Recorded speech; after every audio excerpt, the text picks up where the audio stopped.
ಡೀಟೇಲಾಗಿ ಬೇಕು ಅಂದರೆ ಒಂದು ವಿಡಿಯೋ ಮಾಡ್ತೀನಿ ಅದ್ರ ಬಗ್ಗೆನೇ. ಎಷ್ಟು ಅನ್ನ ಸಾಂಬಾರು ಮಾಡೋಣ ಅಂತ. ಸೊ ಅಷ್ಟೇ, ನಮ್ಮ ಮನೆಯದು ಅಷ್ಟೇ, ಅವ್ರಿಗೆ ನಾಲ್ಗೆಗೆ ರುಚಿ ಬಿದ್ದರೆ ಮಾತ್ರ ತುಂಬ ಇಷ್ಟಪಟ್ಟು ತಿಂತಾರೆ. ಬಜ್ಜಿ ಬೋಂಡ ಅದೆಲ್ಲ ಇಷ್ಟಪಡ್ತಾರೆ ಜಾಸ್ತಿ. ಅಲ್ಲಿ ಬಾಗ್ನ ಕೊಡ್ತಾರೆ ಅಂತ ಇಲ್ಲ, ಕೆಲವರು ಫಸ್ಟೇ ಬಾಗ್ನ ತಂದು ಕೊಡ್ತಾರೆ. ಅವ್ರೇನು ಗೈಸ್, ನೀವು ಚೆನ್ನಾಗಿದ್ರು ಮಾತಾಡ್ತಾರೆ, ಚೆನ್ನಾಗಿಲ್ಲ ಅಂದರೂ ಮಾತಾಡ್ತಾರೆ ಮಾತ್ರ.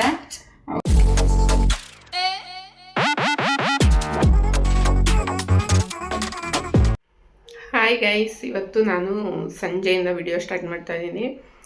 ನಾನು ಹಾಕಿದ್ದ ವಿಡಿಯೋ ಗೋಲ್ಡ್ ತೊಗೊಂಡಿದ್ದ ವಿಡಿಯೋ ಬಗ್ಗೆ ತುಂಬ ಚೆನ್ನಾಗಿ ರೆಸ್ಪಾನ್ಸ್ ಬಂದಿದೆ, ಮತ್ತು ಕಮೆಂಟ್ ಕೂಡ ಮಾಡಿದ್ದಾರೆ ಎಷ್ಟು ಗ್ರಾಮು, ಎಷ್ಟಾಯಿತು ಏನು ಅಂತೆಲ್ಲ.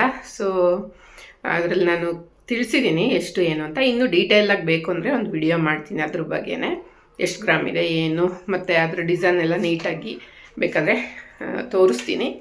ಸೊ ಇದು ಚೈನು ಡೈಲಿ ವೇರ್ಗೆ ಅಂತಲೇ ತೊಗೊಂಡಿದ್ದು. ನನಗೆ ಹಿಂಗಿರಬಾರ್ದಿತ್ತು ಆ್ಯಕ್ಚುಲಿ, ಇದಿದೆಯಲ್ಲ ಹಿಂಗಿರಬಾರ್ದು, ಹಿಂಗೆ ಅಡ್ಡಡ್ಡ ಇರಬೇಕಿತ್ತು. ನಂದು ಹಳೆ ಚೈನು ಹಂಗೆ ಇದ್ದಿದ್ದು. ಸೊ ನಮ್ಮ ಹಸ್ಬೆಂಡ್ ಇದೇ ಹೈಲೈಟಾಗಿ ಕಾಣಿಸ್ತಿದೆ, ತಗೋ ಅಂದರು ಅಂತ ತೊಗೊಂಡೆ, ಡೈಲಿ ವೇರ್ಗೆ ಇರಲಿ ಅಂತ. ಸೊ ಈಗ ಬಸ್ಸಾರಿಗೆ ಎಲ್ಲ ರೆಡಿ ಮಾಡ್ಕೊತಾ ಇದ್ದೀನಿ, ಅಡುಗೆ ಮಾಡಬೇಕು. ಈರುಳ್ಳಿ ಖಾಲಿಯಾಗಿತ್ತು ಗೈಸ್, ಅದಕ್ಕೆ ತರಿಸ್ದೆ. 100 ರೂಪೀಸ್ಗೆ 3 kg ಆಗಿದೆ. 5 kg ಸಿಗೋದು, ಈಗ 3 kg ಆಗಿದೆ. ಸೊ ಪಟ ಅಂತ ಅವ್ರು ಬಂದ ತಕ್ಷಣ ಊಟಕ್ಕಿಡಬೇಕು, ಅದಕ್ಕೆ ಅಡುಗೆ ಮಾಡ್ಕೋಬೇಕು. ಸ್ವಲ್ಪ ಕೋಲ್ಡ್ ಆಗಿದೆ. ನನ್ನ ಮಗಳು ಮಳೆಯಲ್ಲಿ ಸ್ಕೂಲಿಂದ ಬರ್ತಾ ನೆನ್ಕೊಂಬಂದು ಅವಳಿಗೆ ಬಂತು. ನನಗಿವತ್ತು ತಲೆ ಸ್ನಾನ ಮಾಡಿದೆ, ಪೂಜೆ ಮಾಡೋಣ ಅಂತೇಳಿ. ಸೊ ನನಗಿವತ್ತು ಸ್ವಲ್ಪ ಅಟ್ಯಾಕ್ ಆಗಿಬಿಟ್ಟಿದೆ. ಕೆಮ್ಮು, ನೆಗಡಿ, ಜೊತೆಗೆ ಜ್ವರ ಬಂದಿತ್ತು. ಮಾತ್ರೆ ತೊಗೊಂಡೆ, ಸರಿ ಹೋಯಿತು. ಸೊ ಈಗ ಅಡುಗೆಗೆ ರೆಡಿ ಮಾಡ್ಕೋಬೇಕು. ಬಸ್ಸಾರು, ಮುದ್ದೆ, ಅನ್ನ ಸಾಂಬಾರು ಮಾಡೋಣ ಅಂತ. ಸೊ ಎಲ್ಲ ಮೆಸ್ಸಿ ಆಗಿದೆ ಅಡುಗೆ ಮನೆ, ಕ್ಲೀನ್ ಮಾಡ್ಕೊಂಡಿಲ್ಲ ಇನ್ನೂ. ಹೆಂಗಾಗುತ್ತೆ ಅಂದರೆ ಹುಷಾರಿಲ್ದಾಗ ಯಾವ್ದು ಮಾಡೋದು ಯಾವ್ದು ಬಿಡೋದು ಅನ್ನೋಂಗಾಗುತ್ತೆ. ಸೊ ಎಷ್ಟಾಗುತ್ತೋ ಅಷ್ಟು ಮಾಡಿಕೊಂಡು ಕೆಲಸ ಕಂಟಿನ್ಯೂ ಮಾಡ್ತೀನಿ. ಇನ್ನೂ ನಿಮ್ಗೆ ಯಾವ್ಯಾವ ಥರ ವಿಡಿಯೋಸ್ ಮಾಡಬೇಕು ನಾನು ಅನ್ನೋದು ನಿಮ್ಮ ಮೈಂಡಲ್ಲಿದೆ, ಹೇಳಿ ಅದೇ ಥರ ಮಾಡ್ತೀನಿ. ಸಪೋರ್ಟ್ ಮಾಡಿ ಅಂತ ಕೇಳ್ಕೊತೀನಿ ಗೈಸ್. ಬನ್ನಿ ಲಾಗ್ ಈಗ ಕಂಟಿನ್ಯೂ ಮಾಡೋಣ. ನಾನು ಬಸ್ಸಾರು ಹೆಂಗೆ ಮಾಡ್ತೀನಿ ಅಂದರೆ, ನಮ್ಮ ಅತ್ತೆನೇ ಬೇರೆ ಥರ ಮಾಡ್ತಾರೆ, ನಾನೇ ಬೇರೆ ಥರ ಮಾಡ್ತೀನಿ. ಯಾಕಂದರೆ ನಾವು ವೆಜ್ಜಿಗೆ ನಮ್ಮ ಕಡೆ ಅಡುಗೆ ಥರ ಮಾಡ್ತೀವಿ, ನಮ್ಮ ಅತ್ತೆ ಒಂಥರ ಬೇರೆ ಮೈಸೂರು ಆ ಕಡೆ ಮಂಡ್ಯ ಸ್ಟೈಲ್ ಮಾಡ್ತಾರೆ ಬಸ್ಸಾರು. ಅದು ಚೆನ್ನಾಗಿರುತ್ತೆ ತಿನ್ನೋಕ್ಕೆ. ಸೊ ನಾನು ಸ್ವಲ್ಪ ಡಿಫ್ರೆಂಟಾಗಿರುತ್ತೆ ನಾನು ಮಾಡೋದು, ಅವ್ರು ಮಾಡೋದು ಸ್ವಲ್ಪ ಡಿಫ್ರೆಂಟ್ ಇರುತ್ತೆ ಟೇಸ್ಟ್ ವೈಸು. ಕೆಲವೊಂದು ಸಾಂಬಾರೆಲ್ಲ ನನಗೆ ಪರ್ಸ್ನಲಿ ಅಷ್ಟೊಂದು ಇಷ್ಟ ಆಗಲ್ಲ, ಅವ್ರ ಕಡೆಯಲ್ಲೂ ಅವರಿಗೆ ನಾನು ಮಾಡೋದು ಕೆಲವೊಂದು ಇಷ್ಟ ಆಗಲ್ಲ, ಕೆಲವೊಂದು ಇಷ್ಟ ಆಗುತ್ತೆ, ಕೆಲವೊಂದು ಇಷ್ಟ ಆಗಲ್ಲ. ನಮ್ಮ ಹಸ್ಬೆಂಡ್ ಯಾವುದು ಅಮ್ಮನ ಮನೆಯದು ಅಷ್ಟೇ, ನಮ್ಮ ಮನೆಯದು ಅಷ್ಟೇ, ಅವ್ರಿಗೆ ನಾಲ್ಗೆಗೆ ರುಚಿ ಬಿದ್ದರೆ ಮಾತ್ರ ಎಲ್ಲ ಚೆನ್ನಾಗಿರುತ್ತೆ. ಇಲ್ಲಾಂದರೆ ಅಮ್ಮಂದು ಇಷ್ಟ ಆಗಲ್ಲ, ಹೆಂಡ್ತಿ ಮಾಡಿರೋದು ಇಷ್ಟ ಆಗಲ್ಲ ನಮ್ಮ ಹಸ್ಬೆಂಡ್ಗೆ. ಆ ಥರ ನಮ್ಮ ಯಜಮಾನ್ರ ಕತೆ. ಅವ್ರನ್ನ ಕೇಳಿಕೊಂಡು ಅವ್ರಿಗಿಷ್ಟ ಆಗೋ ಥರ ಅಡುಗೆ ಮಾಡೋಕ್ಕೆ ಅಂತೂ ಆಗಲ್ಲ. ನಾನು ಅದು ತಲೆ ಕೆಡಿಸ್ಕೊಳ್ಳಲ್ಲ, ಜಾಸ್ತಿ ಮಾಡಿ ಇಟ್ಟಿರ್ತೀನಿ, ಅದನ್ನೇ ತಿನ್ಬೇಕು ಅವರು. ಸೊ ನಮ್ಮತ್ತೆ ಸ್ವಲ್ಪ ಮೈಸೂರಿಗೆ ಹೋದರೆ ಅವರು ಸ್ವಲ್ಪ ಮಗನ ಕೇಳಿ ಮಾಡೋದು, ತಿಂತೀಯೋ ಇಲ್ವೋ, ಮಗ ತಿಂತಾನೋ ಇಲ್ವೋ ಮಾಡಿದ್ರೆ, ಅವ್ನಿಗೆ ಏನು ಇಷ್ಟ ಕೇಳಿ ಮಾಡೋಣ ಆ ಥರ. ಈಗಲೂ ಚಿಕ್ಕ ಮಗು ಥರ ಟ್ರೀಟ್ ಮಾಡ್ತಾರೆ ಅವ್ರನ್ನ. ನಾನು ಹೇಳ್ತೀನಿ, ನೀವು ಹಿಂಗೆ ಮಾಡಿನೇ ಅವರು ಮುದ್ದು ಮಾಡಿ ಜಾಸ್ತಿ ಇದಾಗಿದ್ದಾರೆ ಅಂತ. ಸೊ ನಾನು ಹಂಗೆ ಮಾಡಲ್ಲ ಗೈಸ್, ನಾನು ಏನಿರುತ್ತೋ ಅದು ಅಷ್ಟೇ ನೇರವಾಗಿ ಹೇಳ್ತೀನಿ. ಹಿಂಗೆ ಮಾಡಿದ್ದೀನಿ, ಇಷ್ಟ ಆದರೆ ತಿನ್ನು, ಏನಾದರೂ ಸ್ವಲ್ಪ ಹೆಚ್ಚು ಕಮ್ಮಿ ಆದರೆ ಹೇಳು, ನೆಕ್ಸ್ಟ್ ಮಾಡಬೇಕಾದ್ರೆ ನಾನು ಸರಿ ಮಾಡ್ಕೋತೀನಿ ಅಂತ ಹೇಳ್ತೀನಿ. ಸೊ ಹಂಗೆ ನಾನು ತುಂಬ ಇದು ಮಾಡೋಕ್ಕೆ ಹೋಗಲ್ಲ. ಅವರೇ ಕೇಳ್ತಾರೆ ಗೈಸ್, ಏನಾದರೂ ಇಷ್ಟ ಇದ್ದರೆ. ನಾನು ಮಾಡೋ ಬಾತ್ ಇಷ್ಟ, ಮತ್ತು ನಾನು ಮಾಡೋ ಚಿತ್ರಾನ್ನ ಅಂದರೆ ಅವ್ರಿಗೆ ಹೆವಿ ಇಷ್ಟ. ನಮ್ಮ ಅಕ್ಕ ಮಾಡೋ ಬಾತಂತೂ ಇನ್ನೂ ಇಷ್ಟ ಅವ್ರಿಗೆ ನಾನು ಮಾಡೋದಕ್ಕಿಂತ. ಬಟ್ ನಾನು ಮಾಡೋದು ಇಷ್ಟಪಡ್ತಾರೆ. ನಾನು ಮಾಡೋದ್ರಲ್ಲಿ ತುಂಬ ಇಷ್ಟಪಡೋದು ಅವರು ಅಂದರೆ ಚಿತ್ರಾನ್ನ ತುಂಬ ಇಷ್ಟಪಟ್ಟು ತಿಂತಾರೆ. ಬಜ್ಜಿ ಬೋಂಡ ಅದೆಲ್ಲ ಇಷ್ಟಪಡ್ತಾರೆ ಜಾಸ್ತಿ. ಸೊ ಹಂಗಾಗಿ ನಾನು ಅಷ್ಟೊಂದೆಲ್ಲ ಇದು ಮಾಡೋಕ್ಕೋಗಲ್ಲ. ಅವ್ರ ಅಕಸ್ಮಾತ್ ಏನಾದರೂ ಇಷ್ಟ ಆಗಿಲ್ಲ, ನಂಗೆ ಬೇಡ ಆ ಥರ ಈ ಥರ ಅಂದರೆ ನಾನೇ ಕೈ ತುತ್ತು ತಿನ್ನಿಸ್ಬಿಟ್ರೆ ಅವರು ತಿನ್ಕೊಂಡ್ಬಿಡ್ತಾರೆ, ಏನೂ ಮಾತಾಡಲ್ಲ. ಅವರೇ ತಿನ್ನಬೇಕು ಅಂದಾಗ ರುಚಿ ಇಲ್ಲ, ಅವ್ರಿಗೆ ನಾಲ್ಗೆ ರುಚಿ ಸಿಕ್ಕಿಲ್ಲ, ಅವರೇ ತಿನ್ನಬೇಕು ಅಂದರೆ ಮಾತ್ರ ಒಂದು ಸ್ವಲ್ಪ ಇದು ಮಾಡ್ತಾರೆ. ನಾನೇ ತಿನ್ನಿಸ್ತೀನಿ ಬನ್ನಿ ಅಂದರೂ ತಿಂತಾರೆ. ನಾವು ಅಂದ್ಕೊತೀವಿ, ಅಯ್ಯೋ ನಂಗೆ ಕೆಮ್ಮಿದ್ದಿದ್ರೆ ನೆಗಡಿ ಬರ್ದಿತ್ತು, ಇದಿದ್ರೆ ತಡ್ಕೊತಿದ್ದೆ. ಕೆಮ್ಮು ಬಂದಾಗ ನೆಗಡಿ ಇದ್ರೆ ಸಾಕಾಗಿತ್ತು, ಕೆಮ್ಮು ಬರಬಾರ್ದಿತ್ತು ಅಂತ. ಸೊ ಮನುಷ್ಯನಿಗೆ ಯಾವುದೇ ಒಂದು ರೋಗ ಇದ್ರೂ ಇರೋ ರೋಗ ಬಿಟ್ಟು ಬೇರೆ ಎಲ್ಲ ನೆನೆಸ್ಕೊತಾನೆ, ಅಯ್ಯೋ ಇದು ಇರಬಾರ್ದಿತ್ತು ಅಂತ. ಆ ಥರ ಹಂಗೆ ಏನಾದರೂ ಒಂದು ಇದ್ದರೆ ಹಂಗೆ ಅನಿಸ್ತಾ ಇರುತ್ತೆ. ಸೊ ಈಗ ಸೊಪ್ಪೆಲ್ಲ ಸೋಸಿ ಇಟ್ಟಿದ್ದೆ, ಬಸ್ದು ಬೇಯಿಸಿಟ್ಟಿದ್ದೀನಿ, ಸ್ವಲ್ಪ ರುಬ್ಬಕ್ಕೆ ಹಾಕ್ಕೊತಾ ಇದ್ದೀನಿ ಗೈಸ್. ಇನ್ನೊಂದೇನು ಗೊತ್ತಾ, ನಮ್ಮ ಅಕ್ಕ ಈ ಸಲ ಹಬ್ಬಕ್ಕೆ, ಗೌರಿ ಹಬ್ಬಕ್ಕೆ ಊರಿಗೆ ಹೋಗೋಣ, ನಮ್ಮಮ್ಮ ಮನೇಲಿ ಮಾಡೋಣ ಇಬ್ಬರು ಸೇರಿ ಅಂತ ಇದ್ಲು. ನನಗೇನು ಹೇಳಲಿಲ್ಲ ಅವಳು, ನಾನು ಹೋಗ್ತೀನಿ ಅಂತ ಅಂದ್ಲು. ನನಗೂ ಅದು ಅನ್ನಿಸ್ತು, ಹೋಗಲ್ಲೇ ಮಾಡಿದ್ರೆ ಚೆನ್ನಾಗಿರುತ್ತೆ, ಹೆಂಗೂ ರಜೆ ಇರುತ್ತೆ ಸ್ಕೂಲ್ಗೂ ನನ್ನ ಮಗಳಿಗೆ. ಇನ್ನೇನು ಅಕ್ಕನ ಮಗಳಿಗೆ ಕಾಲೇಜ್ ಮುಗೀತು, ಅಕ್ಕನ ಮಗಂದು ಕಾಲೇಜಿಲ್ಲ, ಸುಶಾಂತು ಕಾಲೇಜಿಲ್ಲ. ಸೊ ಹೋಗೋಣ ಅಂತ. ಯಾಕಂದರೆ ಭಾನುವಾರ ಬಂದಿದೆ ಗೌರಿ ಹಬ್ಬ, ಗಣೇಶ ಹಬ್ಬ ಮಂಡೇ ಬಂದಿದೆ. ಭಾನುವಾರ ಸೋಮವಾರ ರಜೆ ಸಿಗುತ್ತೆ, ಆರಾಮಾಗಿ ಹೋಗಿ ಮಾಡ್ಕೊಬರ್ಬೋದು. ಯಾವಾಗಲೂ ನಮ್ಮ ಅಮ್ಮನ ಇಲ್ಲಿಗೆ ಕರಿತಾ ಇದ್ವಿ.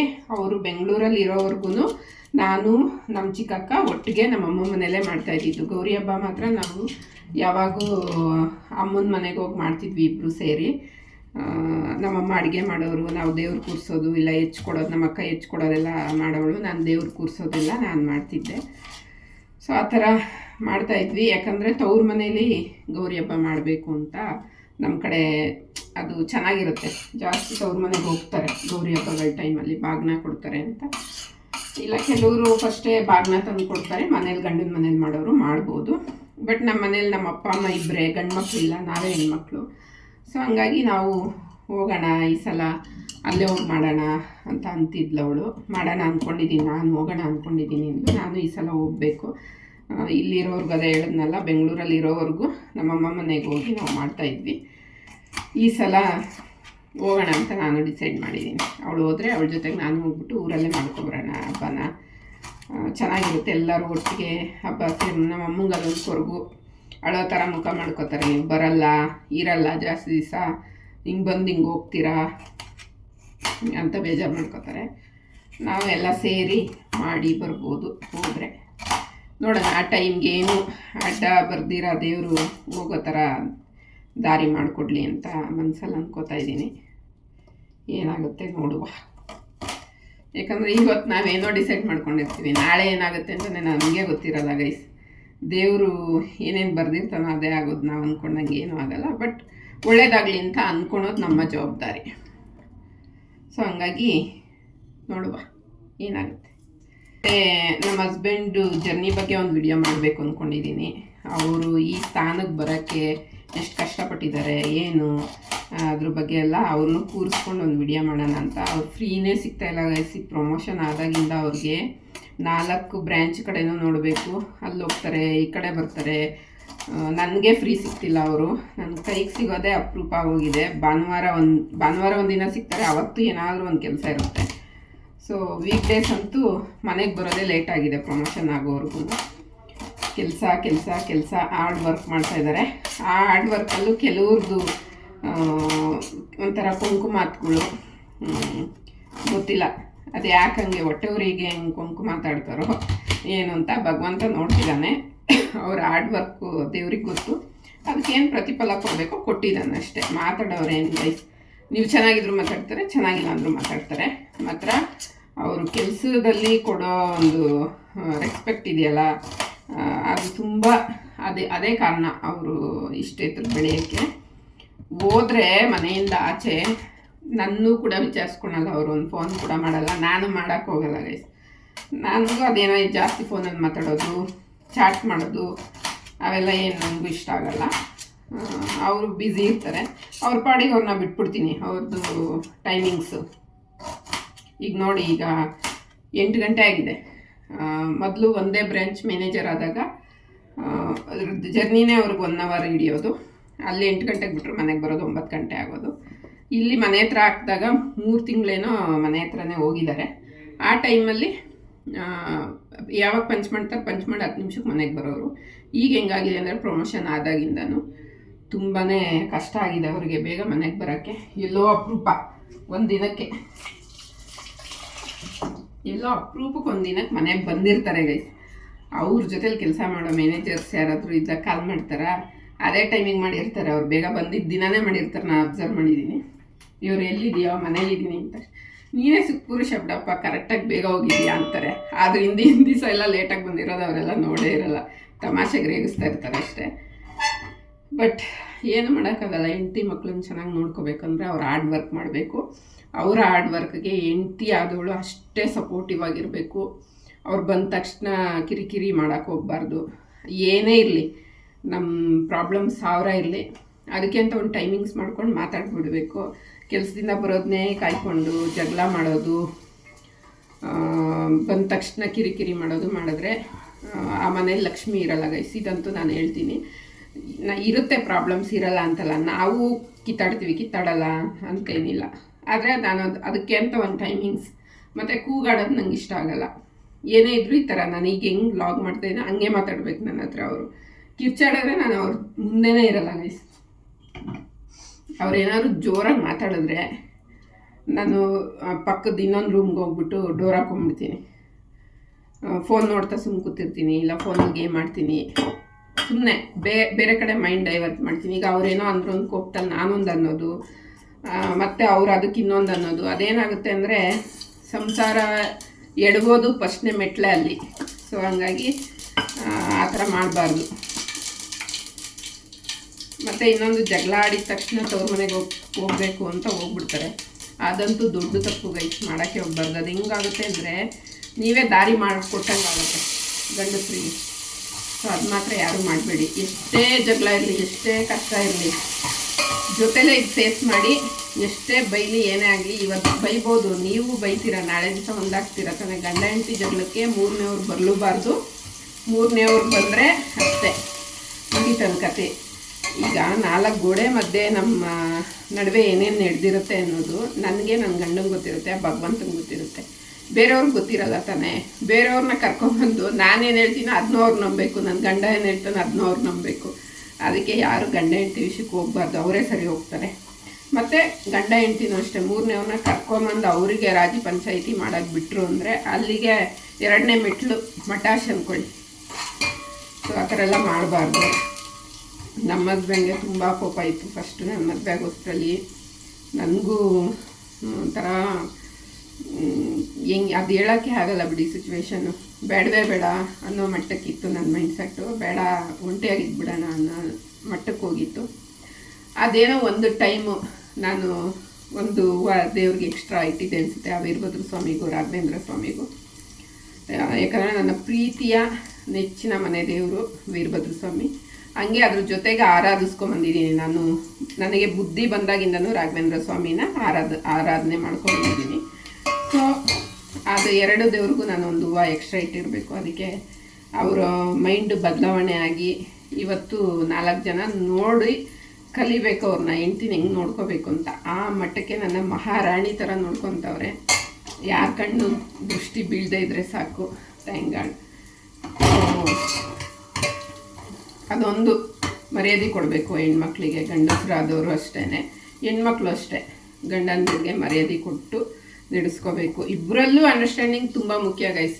ಒಬ್ಬರಿಂದನೇ ಯಾವತ್ತೂ ಆಗಲ್ಲ, 2 ಕೈ ಸೇರಿದ್ರೇ ಚಪ್ಪಾಳೆ.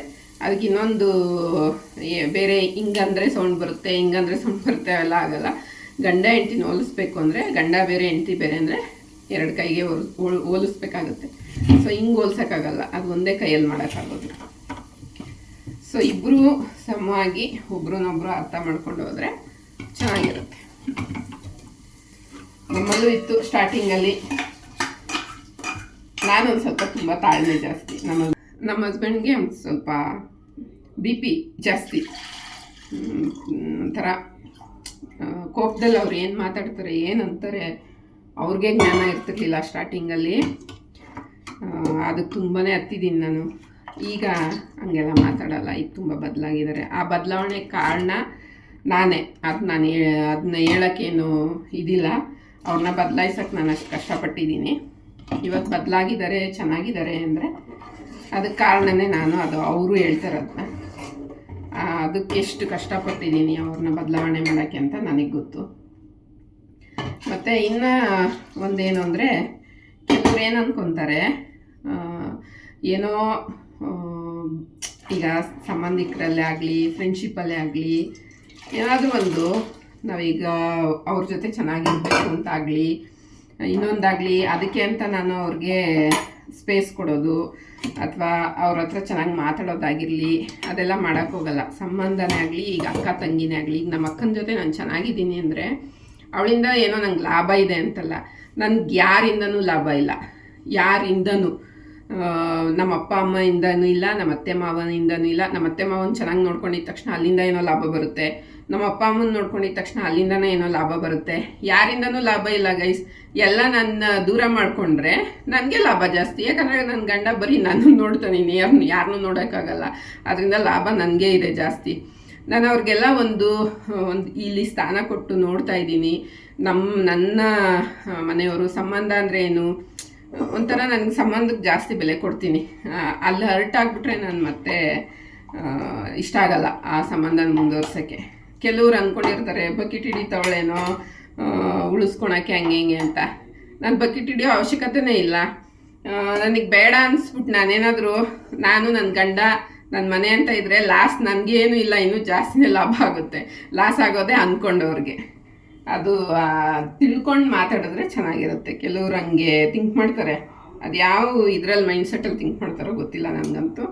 ಅದರಿಂದ ನನಗೆ ಹೆಚ್ಚು ಲಾಭ. ಮತ್ತು ಇನ್ನೊಂದು, ನನ್ನ ಆಸ್ತಿ ಅಂತಸ್ತು ದುಡ್ಡು ಇದಕ್ಕೆಲ್ಲ ಯಾವತ್ತೂ ನಾನು ಬೆಲೆನೇ ಕೊಡಲ್ಲ. ನಮ್ಮ ಹಸ್ಬೆಂಡ್ಗೆ ಅದು ಚೆನ್ನಾಗಿ ಗೊತ್ತು. ಎಲ್ಲೋ ಇರೋರಿಗೆ ಗೊತ್ತಿರಲ್ಲ ಅದು, ನಮ್ಮ ಯಜಮಾನ್ರಿಗೆ ಚೆನ್ನಾಗಿ ಗೊತ್ತದು. ಯಾಕಂದರೆ ನಾವು ಜೊತೆಲೇ ಇರ್ತೀವಿ, 24 ಗಂಟೆ ಜೊತೆಲಿ ಇರೋರಿಗೆ ನಾವೇನು ಅಂತ ಅರ್ಥ ಆಗಿರುತ್ತಲ್ವ. ನಾನೇನು ಅಂತ ಅರ್ಥ ಆಗಿರೋದಕ್ಕೆ ತಾನೇ ಅವ್ರು ಅಷ್ಟು ಪ್ರೀತಿ ಕೊಡೋದು. ಸುಮ್ಮನೆ ಕೊಡೋಕ್ಕೆ ಸಾಧ್ಯನಾ? ನಾಟಕದ ಪ್ರೀತಿ ಎಷ್ಟು ದಿನ ಮಾಡೋಕ್ಕಾಗುತ್ತೆ ಹೇಳಿ ನೀವೇನೆ. ಸೊ ಅವ್ರಿಗೆ ಚೆನ್ನಾಗಿ ಗೊತ್ತು ಇವಳು ದುಡ್ಡಿಗೆ ಬೆಲೆ ಕೊಡಲ್ಲ, ಯಾವುದೇ ಅಂತಸ್ತು.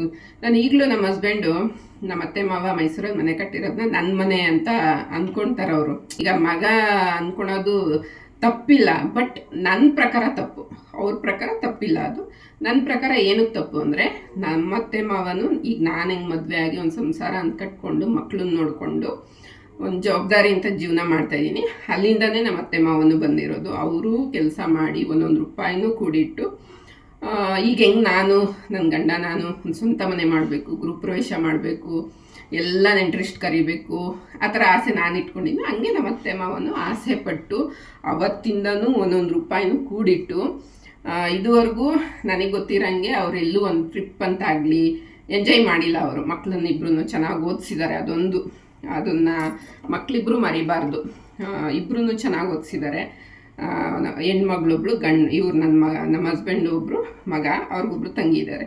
ಇಬ್ಬರೂ ಚೆನ್ನಾಗಿ ಓದಿಸಿದ್ದಾರೆ. ಇವತ್ತು ಅವ್ರು ಏನೇ ಲೈಫ್ ಲೀಡ್ ಮಾಡ್ತಿದ್ದಾರೆ ಅಂದ್ರೂ ಅದಕ್ಕೆ ನಮ್ಮ ಅತ್ತೆ ಮಾವನೇ ಕಾರಣ. ಅದನ್ನು ಮರಿಬಾರ್ದು. ಸೊ ಹಂಗೆ ನಮ್ಮ ಅತ್ತೆ ಮಾವ ಕನಸು ಕಟ್ಟಿರೋ ಮನೆ ಅದು ಯಾವತ್ತೂ ಅವ್ರು ಹೇಳ್ಬೋದು ಮಗಂಗೆ ಸೇರುತ್ತೆ, ಇವ್ರು ಅನ್ಕೋಬೋದು. ಅದು ನನಗಂತೂ ನಾನು ಪರ್ಸ್ನಲಿ ಅದು ನನ್ನ ಗಂಡಂದಲ್ಲ ಅಂತಲೇ ನಾನು ಹೇಳೋದು. ಇವತ್ತಿಗೂ ನನ್ನ ಗಂಡಂಗೆ ಅದೇ ಹೇಳೋದು, ನೀನು ಬೆಂಗಳೂರಲ್ಲಿ ಕಟ್ಟು, ಅವಾಗ ಹೇಳ್ತೀನಿ ಇದು ಸಂಜಯ್ ಮನೆ ಅಂತ ಹೇಳ್ತೀನಿ. ಅಲ್ಲಿವರೆಗೂ ನಾನು ಹೇಳಲ್ಲ ಅದು ನನ್ನ ಮನೆ. ಅವ್ರು ಏನಾದರೂ ನಾನು ಅವ್ರ ಹತ್ರ ಮಾತಾಡಬೇಕಾದ್ರೆ ನಿಮ್ಮ ಅಪ್ಪ ಅಮ್ಮ ಮನೆಗೆ ತೊಗೊಂಡೋಗೋಣ ಈ ಥರ ಏನಾದ್ರು ಒಂದು ಐಟಮ್ ಬಗ್ಗೆ ಹೇಳ್ತೀನಿ, ನಿನ್ನ ಬಾಯಲ್ಲಿ ಬರೋದೇ ಇಲ್ವಲ್ಲ, ಅದು ನಮ್ಮನೆ ಮೈಸೂರಲ್ಲಿದೆ ತಗೊಬ್ರೆ, ನಾನು ನಿನ್ನ ಬಾಯಲ್ಲಿ ಬರೋದೇ ಇಲ್ಲ.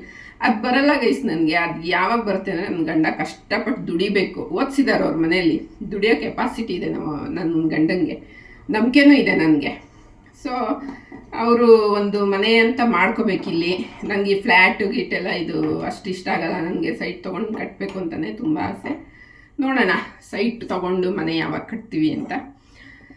ಅದಕ್ಕೆಲ್ಲ ದೇವರು ಹೆಣ್ಣು ಒಂದು ಮಣ್ಣು ಒಲಿಬೇಕಂದ್ರೆ ಭಗವಂತನ ಆಶೀರ್ವಾದ ಇರಬೇಕು. ಸೊ ನಾವು ತೊಗೊಂಡ್ರೆ ಒಂದು ಸ್ವಲ್ಪ ಚೆನ್ನಾಗಿರೋದೆ ಒಳ್ಳೆಯ ಏರಿಯಾದಲ್ಲೇ ತೊಗೋಬೋದು. ಈಗ ಬೇರೆ ಕಡೆ 20 ಲಕ್ಷ 25 ಲಕ್ಷಕ್ಕೆ 20-30 ಸಿಗುತ್ತೆ, ಆರಾಮಾಗಿ ತೊಗೋಬೋದು. ನಮ್ಮ ಹಸ್ಬೆಂಡು ನನಗಿಷ್ಟ ಇಲ್ಲ, ಬೇಡ ಎಲ್ಲೋ ಹೋಗಿ ತೊಗೊಳೋದು ಬೇಡ, ನಾವೀಗ ಇರೋ ಏರಿಯಾ ತುಂಬ ಚೆನ್ನಾಗಿದೆ, ಇಲ್ಲೇ ತೊಗೊಂಡು ನಾವಿಲ್ಲಿ ಒಂದು 30-40 ಸೈಟ್ ತೊಗೋಬೇಕು ಅಂದರೆ 2 ಕೋಟಿ ಬೇಕು ಗೈಸ್. ಸೊ ಹಂಗಾಗಿ ತಾಳ್ಮೆಯಿಂದ ಇರೋಣ, ಅರ್ಜೆಂಟ್ ಮಾಡೋದು ಬೇಡ. ಅವ್ರು ತೊಗೊಂಡವ್ರು ಇವ್ರು ತೊಗೊಂಡವ್ರೆ ಅಂತ ನಮ್ಮನ್ನು ನಾವು ಕಂಪೇರ್ ಮಾಡೋದು ಬೇಡ ಯಾರಿಗೂ.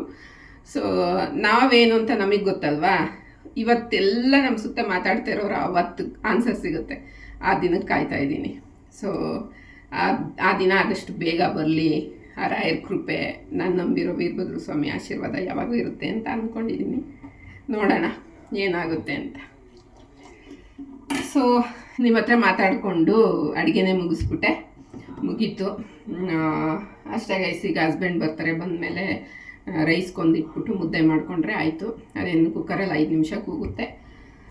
ಸೊ ಅಷ್ಟೇ, ಇವತ್ತಿನ ವಿಡಿಯೋ ಇದಾಗಿತ್ತು. ನಿಮ್ಮೆಲ್ಲರಿಗೂ ಬೋರ್ ಹೊಡ್ಸಿಲ್ಲ ಅಂದ್ಕೊಂಡಿದ್ದೀನಿ. ಏನೋ ಒಂದು ಅಲ್ಪ ಸ್ವಲ್ಪ ನಂಗೆ ಗೊತ್ತಿರೋದನ್ನ ಹಂಚ್ಕೊಂಡಿದ್ದೀನಿ.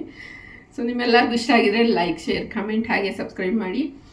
ಇನ್ನೂ ಯಾವ್ಯಾವ ರೀತಿ ವಿಡಿಯೋ ಬೇಕು ಅನ್ನೋದನ್ನ ತಿಳಿಸಿ ಗೈಸ್, ಕಮೆಂಟ್ ಮೂಲಕ ಮರೀದಿರ. ಮತ್ತು ನನ್ನ ಸ್ಯಾರಿ ಕಲೆಕ್ಷನ್ಸ್ದು ಬೇಕಾ, ಇನ್ನೂ ಡೀಟೇಲಾಗಿ ತೋರಿಸ್ಬೇಕಾ, ಅಥವಾ ಬೇರೆ ಏನಾದರೂ ನಿಮಗೆ ಅನಿಸಿದ್ರೆ ಕಮೆಂಟ್ ಮಾಡಿ, ನಾನು ಖಂಡಿತ ವಿಡಿಯೋ ಮಾಡ್ತೀನಿ ಗೈಸ್. ಸೊ ನಿಮ್ಮ ಪ್ರೀತಿ ಹೀಗೆ ನನ್ನ ಜೊತೆ ಯಾವಾಗಲೂ ಇರಲಿ ಅಂತ ಕೇಳ್ಕೊತಾ ಈ ವಿಡಿಯೋನ ಇಲ್ಲಿಗೆ ಎಂಡ್ ಮಾಡ್ತಾ ಇದ್ದೀನಿ. Thank you very much.